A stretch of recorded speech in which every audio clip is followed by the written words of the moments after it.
Welcome back to another episode of the Copper Dump Podcast. Today I'm talking with Dr. Erin Ventoso. Is that how you say your last name? Yeah, oh my gosh, perfect. I should have asked beforehand. She is a chiropractor. She also specializes in Dutch testing. Just introduce yourself to everybody who's listening. Yeah, hi. You can just call me Erin. I don't need to be so formal with the doctor, but I'm Erin.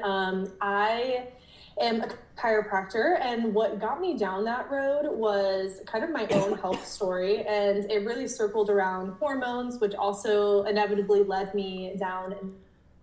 But I had a lot of health issues in college, and so I played college lacrosse. I herniated a disc in my low back. And I was having a lot of neurological issues. So I went the classic medical route that you always kind of do. And I was 20 years old and sitting in front of this older man in a gown and like a very vulnerable position in this cold room. Everybody's probably been there at some point or another. And he was looking me in the eye, basically telling me I had no other options but to go through with like major spinal surgery to get a fusion, and I would never be able to play lacrosse or lift weights or carry a pregnancy full term, and I had to be okay with all of those things. And at 20, when my whole world was, college and sports and doing all of these things, that really didn't sit right with me. And I don't know what in my gut told me to just get out of there as quickly as I possibly could, but I'm very glad that it did. And I ended up actually walking into a chiropractor's office, and my life was changed being there. So that kind of changed my whole trajectory of me going into athletic training and wanting to be a physician assistant and moving into the chiropractic realm.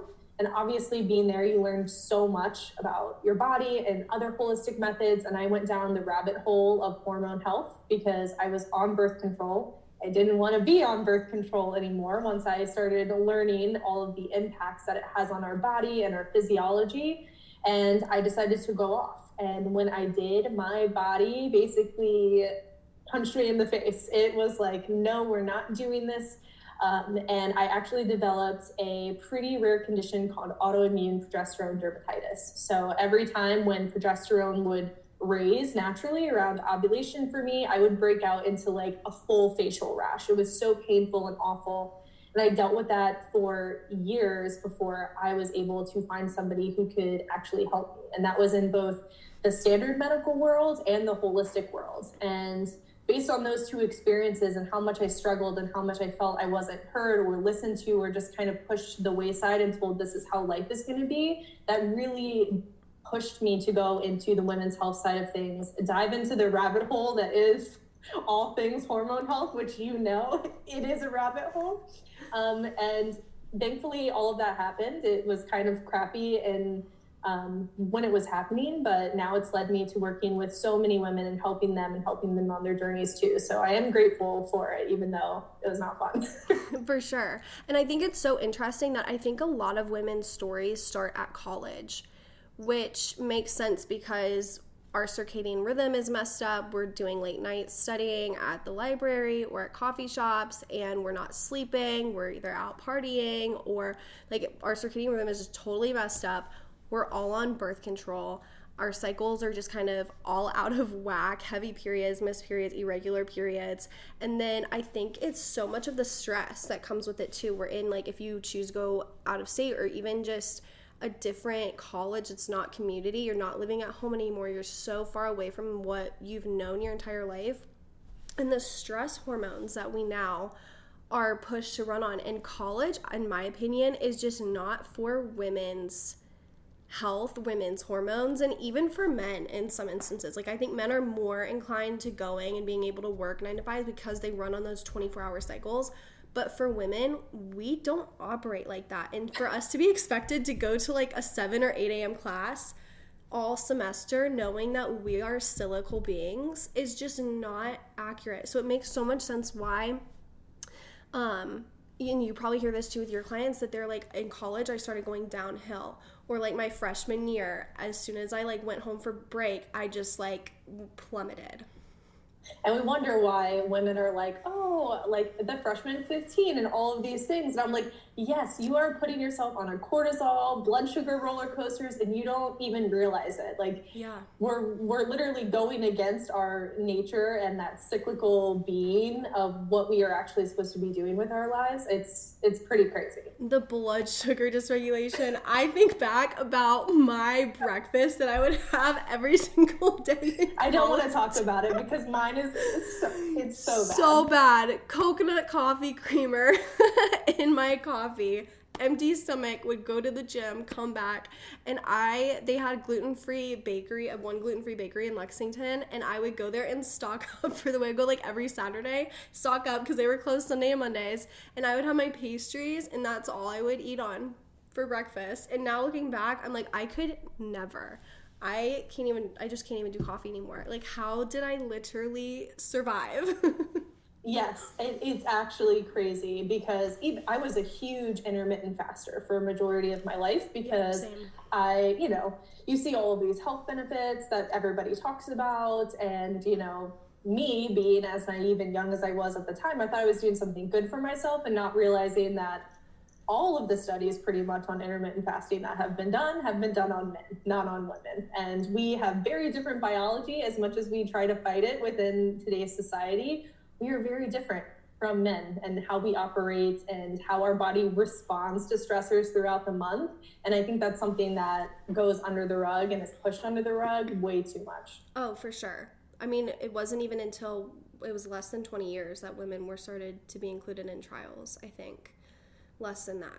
So it just goes to show how disconnected. And what's so funny is I saw a TikTok yesterday where she was like, how is it that men who get vasectomies are told to like stay in bed and they get all this medication? And it's like, this could be a really good pathway for us to return primarily how we used to live with like being more involved with community and going to grandparents, aunts. But because we don't have degrees, we're looked at as not the right, Oh yeah. Oh yeah, it is. It's pretty crazy, and it's wild how women are looked at in such a different light. And I think even when I was sharing a lot of concerns that I had in terms of health and how I was feeling and all of these things, it was kind of like, you're lazy and you just need to do these things and you have to push through and this is life. And that, to me, is just such a wild concept because I know it's not just happening to me. I hear it every single day. Yeah, for sure. And something else that's interesting is I know that you put on your Instagram story a few days ago of somebody asked about wild yam cream. And you had put like a picture of your Dutch test results having... Sorry, I have an awful tickle in my throat, and I'm like hacking my life up over here. It's the snow. But I thought that was such a good point because, like Barbara O'Neill, which I think she is a wealth of information, but blindly either supplementing with wild yam or using a cream can throw people off so much because it's so easy to look and think like, oh, estrogen dominance, so many xenoestrogens, but it could actually be quite the opposite. And then hinders you from further like progressing and helping and actually supporting your hormones the way that we should be. And I see that every single day, which is why I make such a big point, because so many people ask me about herbs and supplements or like anything that are going to impact the major sex hormones. And it's like, if you don't know where they're at, you could really be digging yourself into a hole, because through my history and history alone, because I have a family history of endometriosis. So a lot of my symptoms before I got on birth control were very much pointed towards endometriosis. I did not want to go into the surgical route to get a diagnosis because it doesn't mean much to me, to be honest. And like, I know that that's something I'm struggling with and what I have. I didn't need to go put my body through that to know. But of course I didn't know anything better at the time. And so I took the birth control, which is what they said. So when I got off of it, with the rash and all the skin stuff, plus all of the resurgence of symptoms that I was having, like really, clotty and heavy periods, very painful, like so much so I could barely get out of bed. And because of my previous history, it was just assumed I had estrogen dominance. Nobody ever tested me. Nobody ever bothered to say, like, let's dig deeper into this. They just said, well, because you have this history, this must be what is happening. Now that you're off birth control, your body's going back to how it was, but that isn't necessarily true. Our bodies are going to adapt for whatever season that we are currently in. And because I had been on birth control for so long, which impacts your brain, so it's really impacting your cycle at the level of the brain, my body was not producing its own progesterone naturally for almost 9 years. Wow. So when all of a sudden my body had to kick in and say, we're going to do this now, it got confused. And so I ended up having 3 times the normal progesterone level. And I wouldn't have ever known that if I didn't find somebody who was willing to run a Dutch test on me. And I probably would have been chasing my tail thinking I had estrogen dominance that entire time, because that's what I was being told and fed. So I think it's so important to understand the cascade of hormones, how they all work together, and knowing what your personal levels are before really diving in and trying to change them. Yeah, and that's what's so crazy is I had the same thing. My grandmother has endo, so then they just naturally thought, like, you probably have it. I didn't want to do the surgery. Similar to when I had celiac, they were like, you're going to have to eat gluten for a week before we do a colonoscopy just to see. And I tried one red velvet muffin and I was like, I can't do this. Like, I don't need to make myself suffer just to like confirm like what, sticking a camera down my throat, my butthole will show. So it's like, yeah. I already kind of intuitively knew that something was off.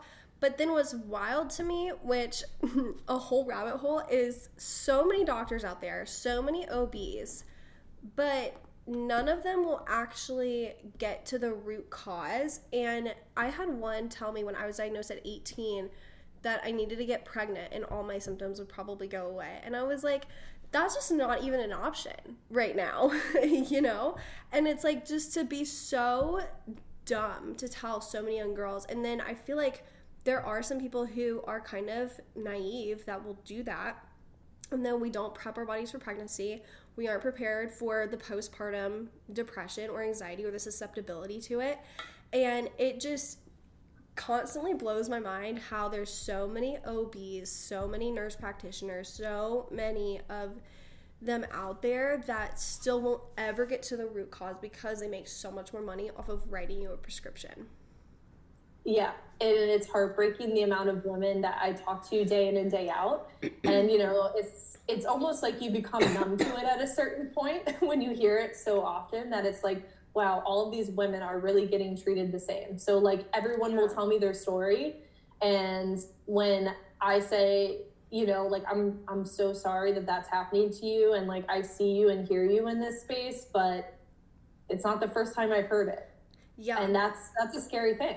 It is. And I think that kind of sometimes, I think as practitioners, it's hard because sometimes, not that you lose the empathy for people, but it's like you hear it so often.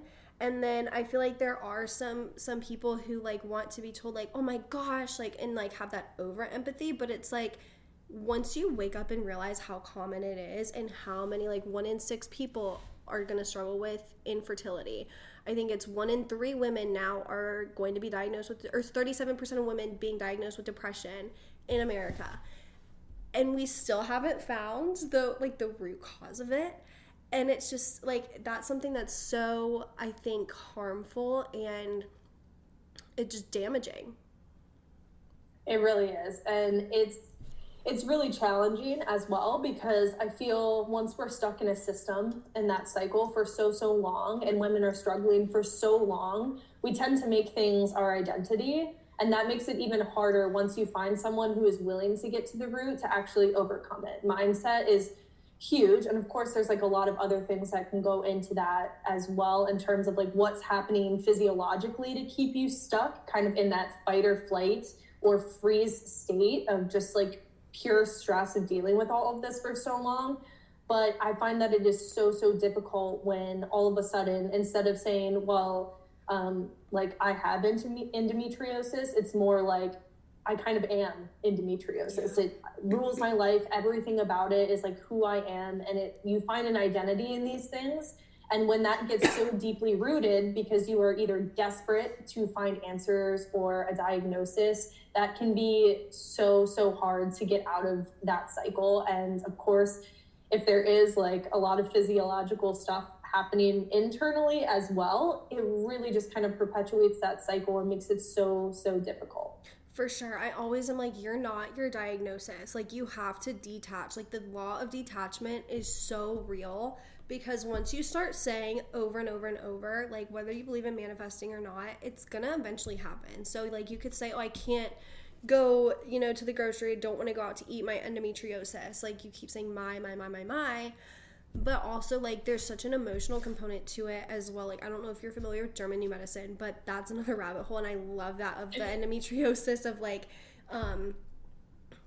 abandonment wounds and feeling, it's like an ovarian cyst rupturing. Like, my boyfriend left to go out of town, and I had an ovarian cyst rupture that hadn't ruptured in 2 years. And it's like, that just goes to show how, like, when you pull like a soul connection apart, like, it really truly does manifest physically. And I think that's something that people, like, you have to overcome the ego. Like, that's all ego run. And people will be like, your emotions don't matter, and they absolutely do. Like, you have to put in the work. And I think that's what's so challenging for a lot of people, is they just give up after they get a first test done, whether it's a Dutch or a GI map or an HTMA, because they realize how much goes into it. Like, you can't just take magnesium and wild yam cream and then herbs and expect yourself to heal in 2 months. And I think that's the most challenging part of it, is it might take, I spent like $1,200 on my functional test last year, like a huge investment, and counting. Yeah. And it's like, like, the journey, like, there's truly like mind, body, soul, spirituality that all intertwines. That sometimes if you're not ready and you haven't come to terms with your own ego, that you're just going to be spinning your wheels and wasting your time. And I've talked about this before on my Instagram, I think it's somewhere, but it really goes into that people are kind of fed this lie of healing. And I don't know where this comes from, if this is something that is just from influencers on the internet, or I don't know where this idea comes from, but it really is this idea that healing has an endpoint, and it doesn't. And I think that is what the lie that is fed to people. Like, you are always going to be on this journey. Are you going to feel a lot different than where you're at now? Yes, 100%. But you are going to be evolving. Your body is going to be evolving. Every season has something that you're going to have to confront, whether it is a symptom, an emotion, anything, or both of them together. Yeah. And healing is not linear too. There's like so many posts on that, but that's so true. And I talked about that on a different episode of my podcast that I recorded earlier, of that it's interesting in what order your body will start to heal itself in. And so for me, I think my mental health, or my heart palpitations, was number one for me, because that's a huge one. Making sure that, I had enough magnesium and calcium and potassium, my heart palpitations went away. That was the first thing that went away. And then my anxiety started to go away. And then the fatigue started to go away. But now, within the past 2 to 3 months, my gut issues have been the worst that they've ever been. Do a GI map, do an OAT test, candida came up super high, H. pylori. And so it's so interesting that the way that your body will want to fix a symptom first in order to save itself, like your heart, is pretty important over anxiety, which sucks because anxiety is terrible and panic attacks are awful. But your body is going to choose in which order it wants to start to heal, and you kind of have to go with it. And I think that's another aspect that goes along with the ego as well, is that we can't choose to just automatically want to deal with the bloating. Maybe there's a precursor to that we have to address first. And so that just goes to show why I spent thousands of dollars last year on my functional test, because it just doesn't stop at one, and it never will. Yeah, it's always going to be, the body keeps the score, which is a great book, by the way, if anybody has never read that. But it's so true, it really does. And it looks different in every single person based on what's going on, what your needs are, what your life looks like in this moment. And I see it so much, especially with weight loss. If I'm working with someone who is in the perimenopause phase, or even in menopause, and even some women who are like in their early 30s now at this point, postpartum, and their biggest concern is weight loss. And I'm like, I hate to be the bearer of bad news, but generally speaking, that's the last thing to go. Yeah. We have to fix everything else. And then that's normally the last symptom that the body finally takes care of, because it feels safe enough to let go of all of that. What's your advice for, because I think that that's something that a lot of women that I see on social media is always, I want to lose weight. And then I look at them and I'm like, you don't need to lose any weight. Not that you're already skinny enough, but I look back at old pictures of myself where I thought that I was like overweight, and I was like, oh my gosh, I was so thin. Like, no wonder why I had cold hands and feet. No wonder why my periods were terrible, because I didn't have a healthy amount of body fat. Who even knows if I was even ovulating? You know what I mean?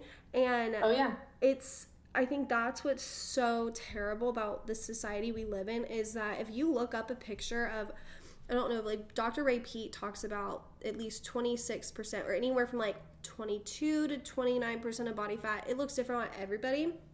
But if you look up a picture of that versus society's standards of women's bodies or body types, is so completely opposite. And so we are being brainwashed at such a young age by the media that we need to be a size 24 in jeans. And for a lot of people, that's just not realistic. I've had so many of my clients that like, they say, I just feel better and I've gained 10 pounds and I look different and I didn't think that I ever wanted this weight on me, but I feel like I have energy. I don't have the energy crashes at 3 or 4 o'clock in the afternoon. I sleep throughout the night. I'm not peeing 30 times a day. And it's so crazy that we're just so focused on the scale. And I think it starts with like our moms. I think a lot of people said like the almond moms, like I'll have like a handful of almonds and be totally fine. And it sets the stage for how your relationship with food will eventually be later on down the line as well. Or college roommates. I think that's a big one too that we don't think about, is who we're being exposed to in college and in those developmental years before our frontal lobe is developed really has an impact on how the rest of our life will play out, with relationship with food, relationship with others, relationship with just our bodies in general, and the intuitiveness. Oh yeah, and that was something that I had to kind of learn and unlearn, because being an athlete my whole life and then being a college athlete, your body is pushed to limits that you know, everybody talks about, like, yeah, the freshman 15 and all of that. And it's like, I had like 6-pack abs, and it's like, because I wasn't fueling my body appropriately. Like I was so thin and pushing myself to the limits in terms of what I was doing, and how I was eating was just so dysfunctional. So when that time period was over for me, I had to relearn everything that I thought I knew about nutrition and fueling my body appropriately. I'm like, oh, so like I actually can't eat like a massive thing of pasta and like be fine after. Like, no. And that is something that so many women that I work with have to unlearn as well. And really it goes back to, for me, I tell them that your function matters more than anything else.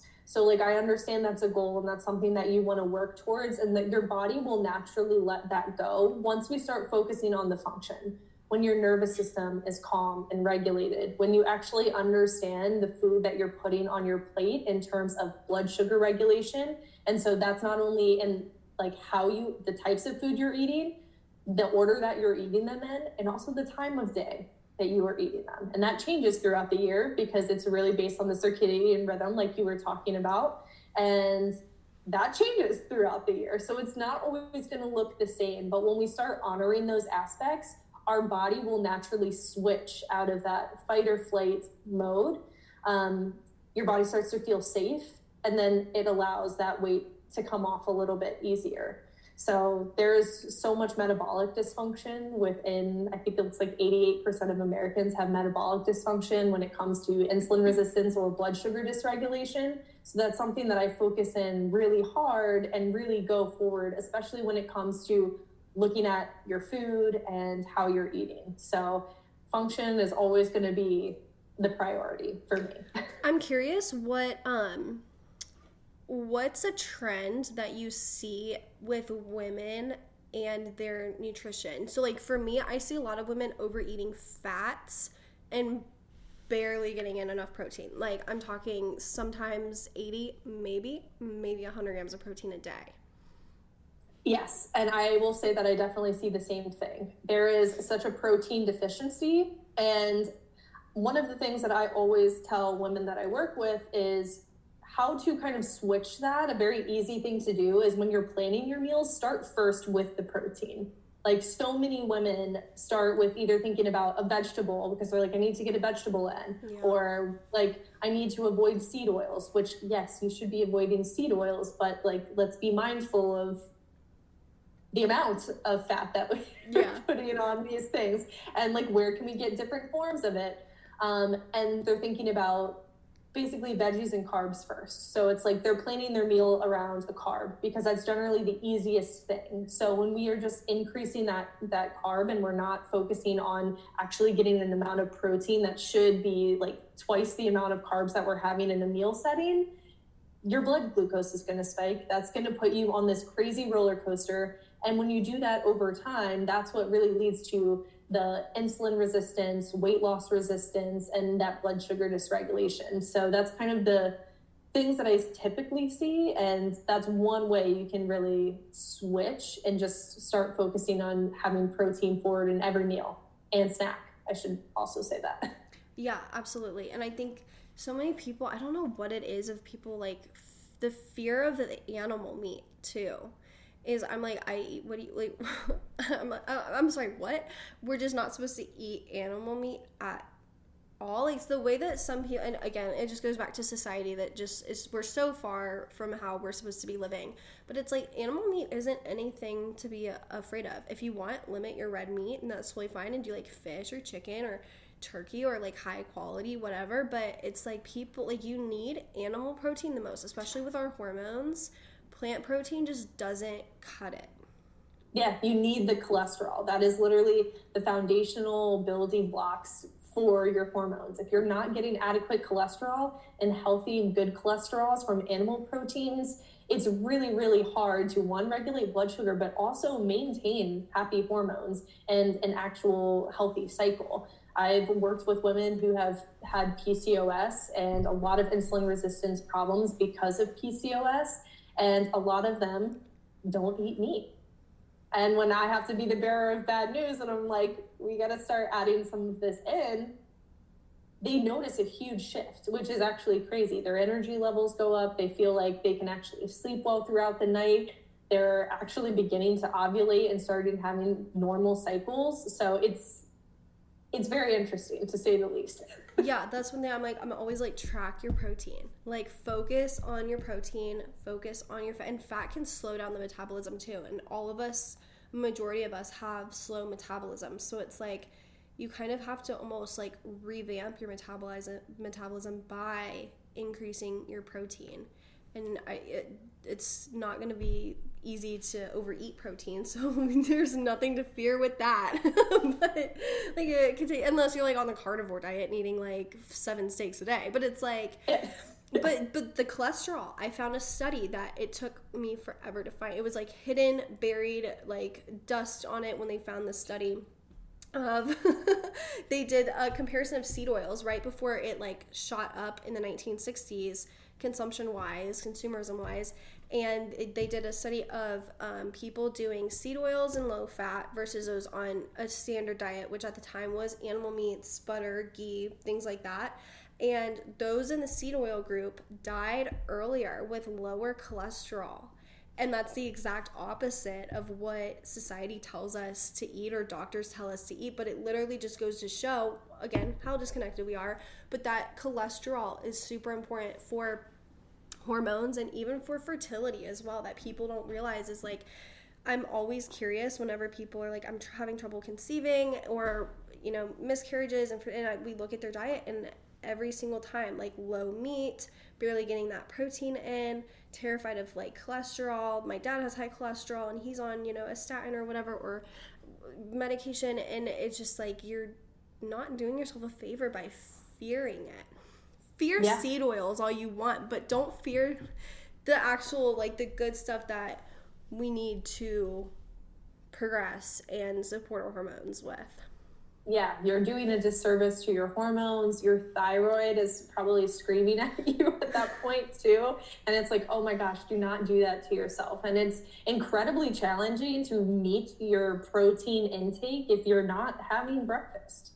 And that's another thing that nobody likes to hear from me. It's like, oh, we're up in arms. We're like, you know, the intermittent fasters are out to get me. But I'm like, intermittent fasting destroyed my hormones and my metabolism. And I did it for years. And I was convinced that it was helping me. And I was someone who was like, I don't have insulin resistance. I don't fit the bill because, you know, I'm like on the smaller side. I'm like, I don't really have any issues. I think I'm totally fine. And I started digging more and more into it, mostly because I saw a lot of markers for insulin resistance come up on the Dutch test. And I was seeing it in more and more women. So I was just curious how I could best support them. And I love being a guinea pig. So if you've been following me, you know that like before I recommend anything, I try it first to see like what it does. So I was like, I'm just going to try a continuous glucose monitor. And my husband is also amazing. And he was like, I'm going to do it with you.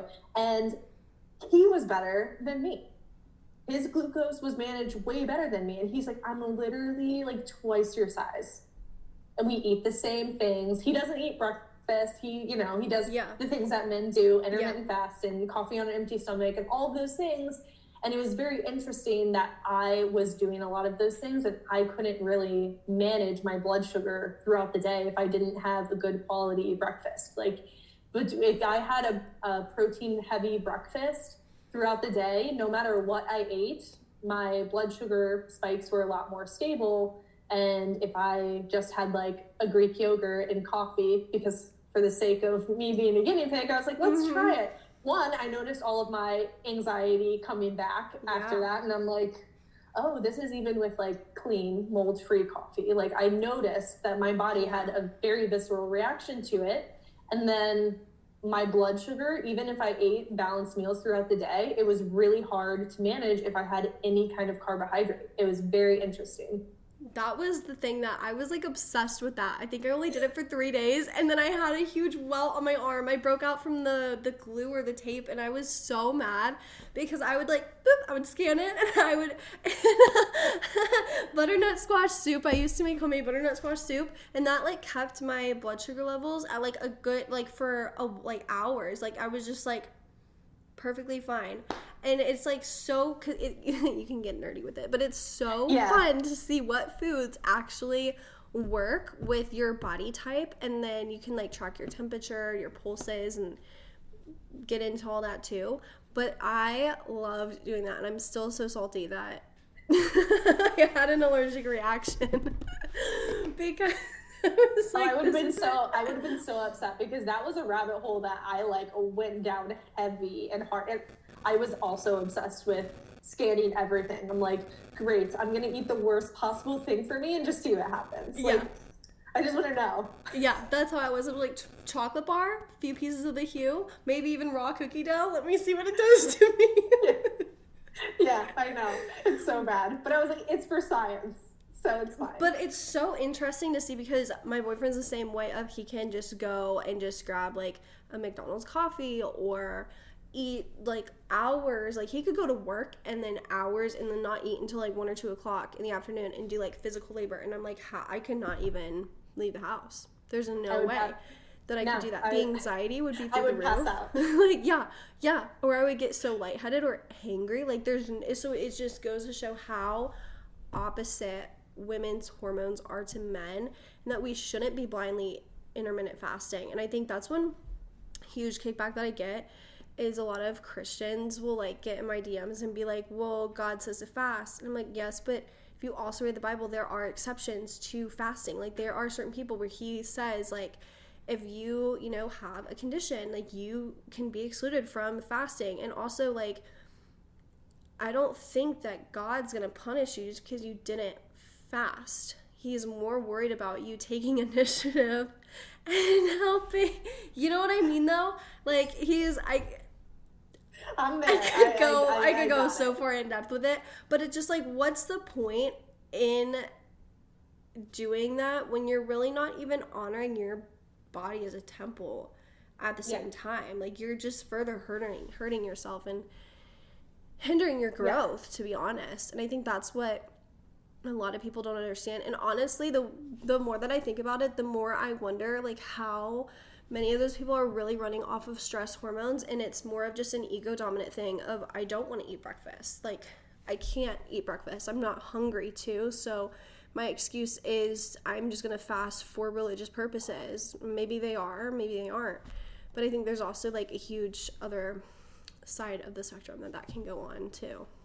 Yes, and then the amount of times I hear, well, I'm not hungry, or I get up and immediately work out. And it's like, I understand that because that used to be me too. Yeah. And like over time, like we are fasting overnight. Our body wants us to replenish those stores. Are there times in your cycle that it is better to fast if you're going to do it? Sure. If you're going to do it in your follicular phase. We are a lot more resilient during that time. We are a lot more insulin sensitive during that time. But in the luteal phase of your cycle, like post-ovulation, no, we become more insulin resistant. Our body is starting to wind down and get ready for our period, which is that internal winter. And we need to honor that as well. And just to go back to the other point, we are served a lot less in the society in terms of nutrition and how we feed ourselves and the quality of the foods that we are getting than probably in those biblical times too. Oh, I always make that point too.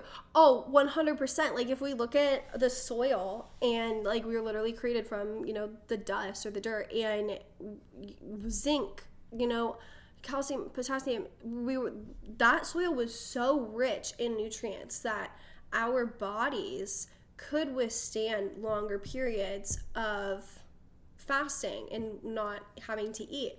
But now our soil is so depleted.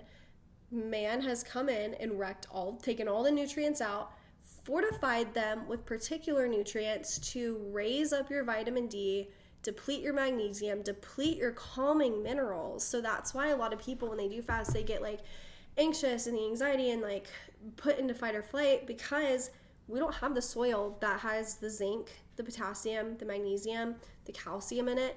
It's all fortified with stuff that just drive up your sympathetic dominant minerals, which is also like another rabbit hole to go down.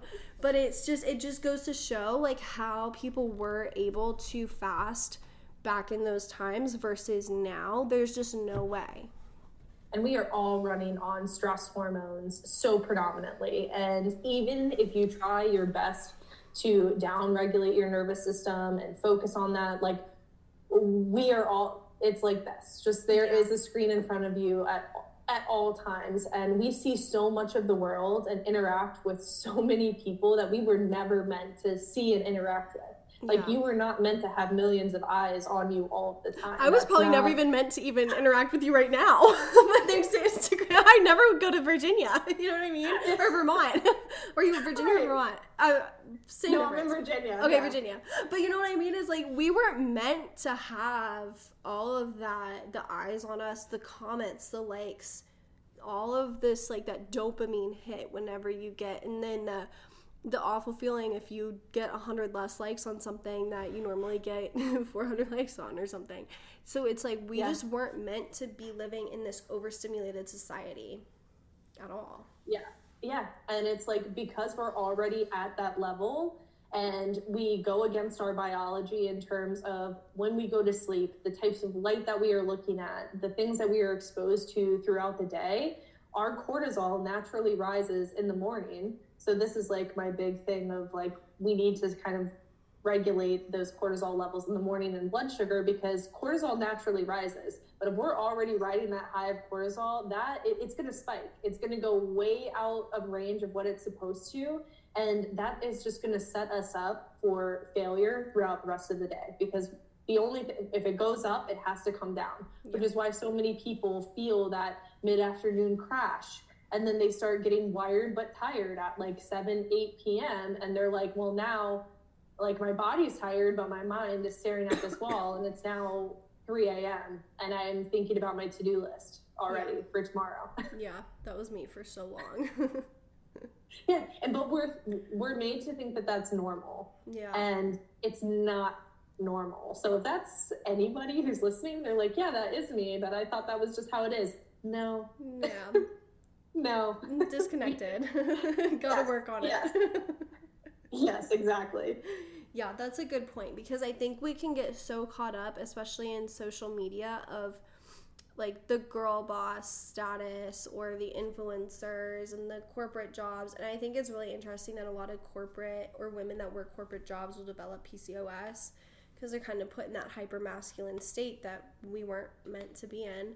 So that's an interesting connection. But it goes to show that we just weren't meant to be living this lifestyle that we're living, and like slowing down, and especially during winter. I feel like we constantly have that urge on us to keep going and doing and creating. But as women, and even for some men too, winter is really a time for reflection. It's just like your luteal phase or your menstrual phase. We're not meant to be out here and like hustling and going with everything like all these influencers are doing, because when you look at them and they have more of that more masculine stature, or they're also not eating. My favorite thing is seeing like the day in my life vlogs, and they just show like one meal a day, and I'm like, I really hope that they just forgot to put in like meals, because it is such an unhealthy example to the younger. TikTok is just unhealthy anyway, but yeah, that could be a whole nother episode, is social media and what it does to us and our brains. But yeah, we won't go down that rabbit hole. But it is true, and like I was someone who was very much like that, especially like in chiropractic school before I started implementing all of these changes. Like my lifestyle was so busy. I'm supposed to be at class at 7 a.m. and then I go through classes all day, and then I have to go into clinic and actually like do clinical things and serve people, and you're learning, and then go home and continue to learn and study and do all of these things and prep. And there would be times when I was like, oh my God, I was supposed to like eat at noon from intermittent fasting, because I was still doing that at that point. And it was like 4 p.m. and I'm like, oh my God, I haven't even eaten anything, and I don't know. And then I'm wondering why my body is rebelling against me when I am trying to feel better and have more energy and have a healthy period and not get these facial rashes. Yeah. Oh my gosh. I was the same way, where I would wake up and I would get a coffee, and then I would just get so distracted of even just a few years ago, just like 3 years ago, that would happen to me. And I would look at the timer and it would be like 5 o'clock at night, 6 o'clock at night. And I'd be like, oh my gosh, it's literally dinner time and I've not eaten a single thing today. Not good at all. No, but when we see that, and that's something that we're constantly exposed to, it's just like, oh, it is what it is, or this is a season and everything else. And for me, my biggest thing has recently, like within the last like probably 5 years, especially once you start your own business and you're doing all of these things, it's very easy to get swept back up into that cycle. Yeah. And you're also running on stress hormones. Like I could do all the things that I want, but like it's stressful to try to do all of this and figure it all out, especially if it's constantly, and it's hard to put yourself first. And so that's something over the last couple of years, when I noticed my health slipping back into where it was, that I was like, I actually need to stop giving myself to so many other people all of the time. I need to find time to give to me a little bit more too.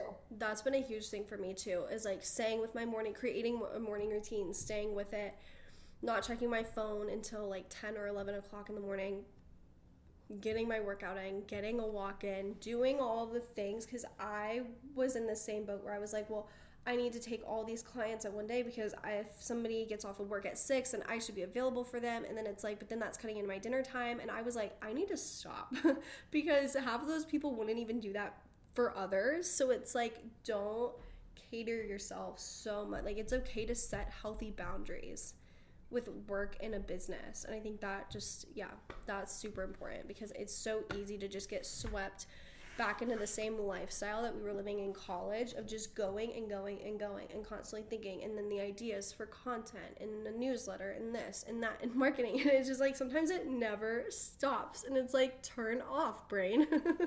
Yes, it truly never stops. And even if you're not a business owner, like just also doing life things. Like, Yeah. it's just naturally programmed, I feel like, inside of women to give more of ourselves than what we have available. And is that like biologic or is it societal? I don't really know 100% which one it really is. Probably a little bit of both, but even moms, like, they give so much of their self to their kids and like everybody else throughout the day. And generally speaking, if I'm working with them, I ask them, what do you do for yourself? When do you have time for you? And it's like, Nothing. I don't. I don't have time for myself. Yeah, I don't. And when I do, I want to do nothing. Yeah. And it's like, we have to give ourselves some space. And it's not always easy in the beginning, but this is also where it's like, we got to help ourselves a little bit too. Yeah, for sure. This was a great conversation. I don't want to like keep going over, or I don't want to go over an hour because I could talk for an hour and then I'm like, are you still listening? Is anyone still out there? Like, are you still there? But where can people find you? You're on Instagram or you're on TikTok, I think. Yeah. I'm mostly on Instagram. That's like the easiest place. It's so hard for me to, again, in the spirit of, giving myself some space, I'm mostly on Instagram. So my Instagram handle is at Dr. Erin Ventoso, DrErinVentoso. So you can find me there. You can always email me. My email's on there as well. I'm a lot quicker to respond via email. Awesome. Your go-to for Dutch testing, chiropractic if you're in the area. Yes, exactly. Okay, awesome. Thank you so much for coming on.